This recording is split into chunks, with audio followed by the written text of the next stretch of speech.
What is up, guys? Alex here from technoclass.com, coming to you with a initial review of the Lenovo A7000 Plus, giving you our impressions of the software, of the performance, and the cameras, and all of that. But before we get started, I just want to mention that this guy is going to be on sale tomorrow on Lazada for $7,999, but they actually just announced like a few minutes ago that they're going to change the price to $7,499. I don't know if that's going to be an introductory price. They have a sale from September 15 to 17, but just in case, you should definitely buy it for $7,499. This has got an Octa-Core processor, 1.7 GHz MediaTek 6752, 5.5-inch Full HD display, and an upgraded 13 megapixel camera over the original A7000. We're going to give you our impressions and initial review of this guy. I'll see you guys in just a bit.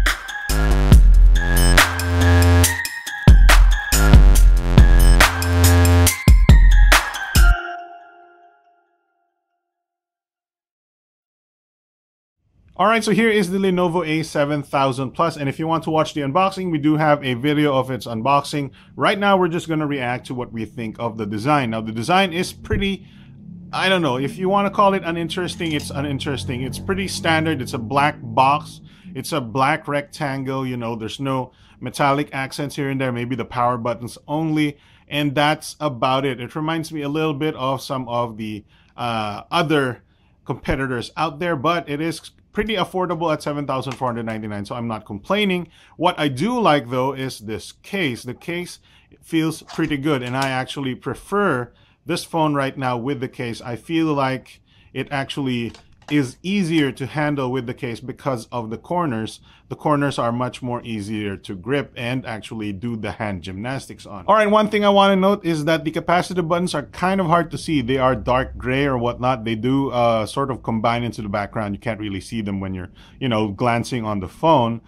Which is maybe a good thing, maybe a bad thing, but, you know, particularly if you're not familiar with where the buttons are, you know, you're trying to figure out where the back button is, it's over here. You just have to remember it pretty much. But yeah, that's, I guess, a con. As far as the touchscreen goes, as you can see, it does work pretty good. It supports up to 5 fingers. Now, it's not one of those 10-finger capacitive screens, but I guess that's okay. You know, it looks good anyways. Now, the user interface is, like I've said before, is running Lenovo's Vibe UI. I believe 2.0 is what they call it, Vibe UI 2.0. But this is a forked version of Android Lollipop. The smoothness itself of the UI is actually pretty good. As you can see, we can go swiping around. Let's start one of the folders right here. It's actually one of the smoother Android OSs from China, although I do see a stutter here and there sometimes, particularly when switching apps. Now, I think the memory management on this guy is a little bit, you know, not so good. You do have, I believe, 2 gigs of RAM, which actually should be abundant. But as you can see, Facebook loads a little slower, or some other apps will load a little slower, and will take some time to get, you know, scrolling or loading. As you can see, I pressed the home button. There you go. It's pretty much, I would say, 90% very smooth.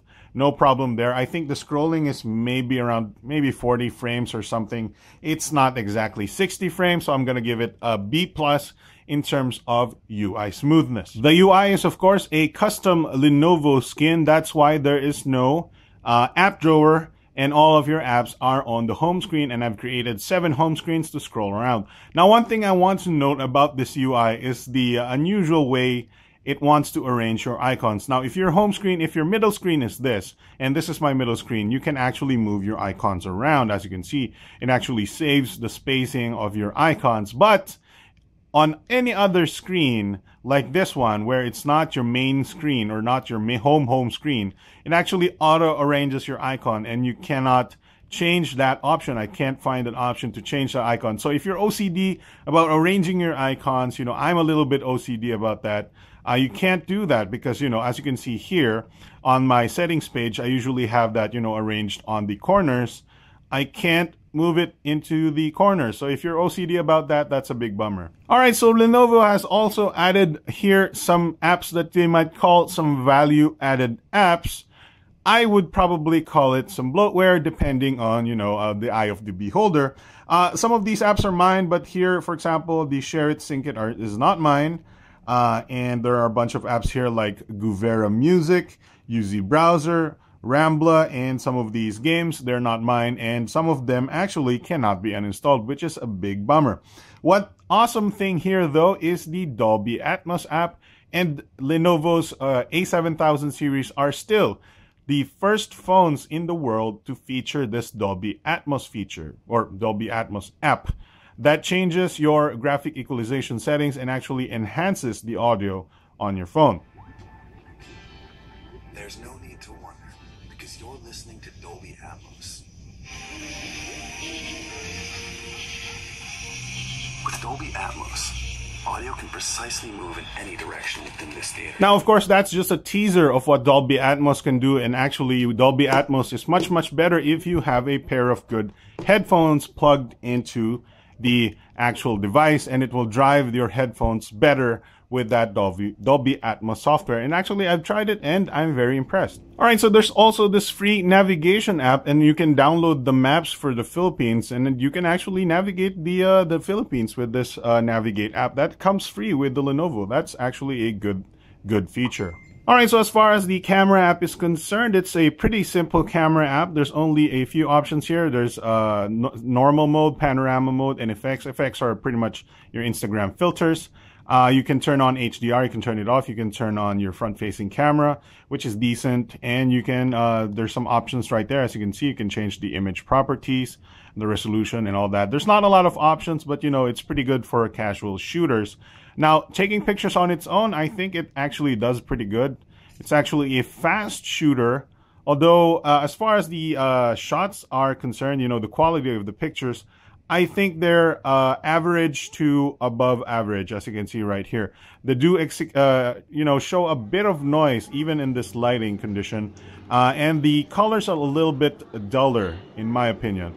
Here, as you can see, the flowers turn out a little bit pinkish, and the leaves on the back turn out a little bit, you know, lighter shade of green. But you know, the focus works great, and as you can see, the details are there, especially in decent light. Alright, so indoor shots in low light, as you can see, shows a bit of noise. I can't really zoom in that closely, but I do see a little bit of noise. There's a little bit of detail loss, but you know, colors are still good indoors. Here's a front-facing camera. I think the front-facing camera does a good job. You know, it won't win any awards, but they're there and the quality is decent. Alright guys, welcome back, and as you can see, we're playing Modern Combat 5 right now. And I do have to mention that the gaming performance on this guy can get kind of dicey. Now, I just restarted the phone, that's why I am experiencing a little bit better performance. But I do have to say that this guy can definitely chug when playing the game. I'm going to lower the volume. This guy can definitely chug at certain points of this game, or if you don't reboot your phone. That's something you really have to remember, particularly also because the game itself is running on seems like a high-resolution version for high-end devices, and as you can see, I'm already kind of frame skipping right now. It's turning into a slideshow. I'm going to try and shoot these guys. Yep, that's a slideshow. It's a playable slideshow, if that. I wish it kind of ran at the lower resolution, or maybe a lower, you know, lower the texture quality or something like that. You know, sometimes Modern Combat runs on for example, the Snapdragon 410 version will run at a slower clock. This is just initially after booting. So Modern Combat 5, not such a recommended game for the Lenovo A7000 Plus. One game I do like the performance of, though, of the Lenovo A7000 Plus is GTA San Andreas, and I'm walking into a wall.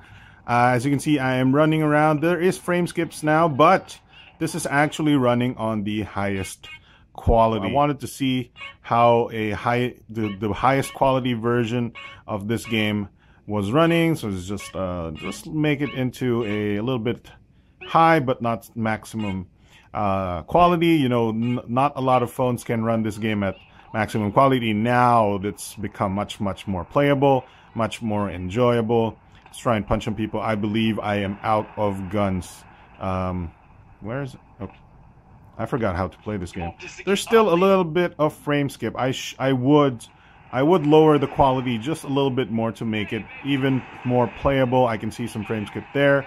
Maybe I'll turn the shadows off. That is a nice car. I want that car. Oh, dang. Passed me by. A little bit of frame skip. Now, what I want to show you though is I do like the Dolby Atmos on this guy because he didn't steal the car. He just rode the, okay. There we go. Let's drive around. Dolby Atmos makes this phone because if you turn it off, there you go. There's the lag. Oh, trademark music. We can't use that. I'm gonna quit out of the game now. There you go. There's some lag. Oh, come on. There we go. I don't know. I think there's some memory management issues with the 2 gigs of RAM here. Given making some apps, you know, close slower or something like that, you did see a little bit of lag there with the Modern Combat 5. But you know, like I said, the game like San Andreas runs pretty good even at high quality. But yeah, some gaming, you know, there are gaming hitches. It could be the processor. I don't know if the processor has been proven for a lot of heavy gaming, especially on a 1080p display. So yeah, that's the gaming performance. The Antutu score of this phone is at, I believe, 46,000. So actually 45,187. So it should perform really well. But yeah, there are some hitches, and there are noticeable hitches. With or without Dolby Atmos, so that doesn't affect the performance either. Alright, so as far as the battery goes, I haven't been fully able to test it because I've only been using it for a few, you know, a day or so. But I think this battery life is solid. It's what I expected it to be. You know, as you can see, it still has 45%, 7 hours left. Pretty much what I expect from a phone. As you can see, we have time on 2 hours, 5 minutes so far, and we are only at 45% battery left, so we still have, you know, maybe another 2 hours of screen on time. I will have to test it out more. I'll do my PC Mark battery benchmark right there to give you my, you know, battery opinion. But for now, in the initial review, I think it's okay. I think the battery life is pretty standard. Alright guys, so I think that's about it for the Lenovo A7000 Plus initial review, and I'm impressed, but there are some hitches to this Lenovo UI or this actual processor. I don't know. I can't put my finger on it, but there are some hitches in terms of gaming. I don't know. Maybe it's just my unit, but I do notice definitely bit of hitching. So it could be a memory management issue. Maybe it's a memory leak on Lollipop. Maybe it's that notorious Android memory leak from Google. We don't know. But as far as the phone goes, I think it's a pretty good deal for 7,499 pesos, even at 7,999 pesos. But definitely, if you're going to get it for 500 pesos less, then makes the deal even better. The cameras are decent. I wouldn't say they are smoking the other competition in this market, but they're pretty good. I'm not complaining. The performance is good. The full HD display is quite impressive. Good viewing angles. I don't know if it's Gorilla Glass protected though, so that's a little bit of a bummer. It looks great either way. The design, you know, it's pretty nondescript and pretty standard black rectangle, but it looks okay. I do definitely prefer it with the case. It just easier to do the hand gymnastics with the case on, and I believe it does also come with a bunch of screen protectors. So yeah, that is it for the initial review of the Lenovo A7000 Plus. I do like the Dolby Atmos support. That is one thing I will be looking forward to playing with as well and testing it, but I like the effect that it does on music, games, movies, and stuff like that. Alex from technoclass.com here. That has been the initial review of the Lenovo A7000 Plus. Thank you very much for watching, and I'll see you guys next time.